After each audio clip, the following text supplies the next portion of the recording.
हाय सामने मोर आउ गोटे न्यू सर्च को आपको वेलकम। देखो मुझे आप गोटे भल टिप्स नहीं आसी आपको निहत भाव वीडियो भल लगे।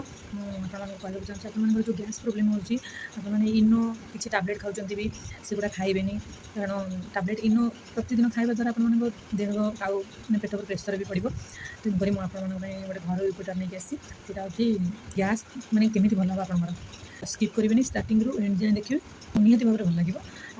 जो जमी भी करमी भी यूज करेंगे आपको भल लगे। देखो कौन कौन करुँची सांग मैंने मुझे कौन नहीं मुझे लवंग सांग मैंने यहाँ लवंग 120टा लवंग नहीं सांग मैंने 120टा लवंगर तार फूल सब बाहर करदेकी तार केवल डांगटा ने मु 100 ग्राम जीरा 100 ग्राम जुआणी से 120टा लवंग डांग पूरा मिक्स करके सुखे देखो खरारे सुखेबे सांग मैंने केबे भी कड़ाई भाजबेनी है मुझे ग्राइंडिंग करके जाली रे झाली देइछि ताकू एबे गोटे डब्बारे पूरा रखिदेवे। डब्बा रखी सारापर सबुदिन सकाळु कौन करेंगे नख उषुम पानी करदे।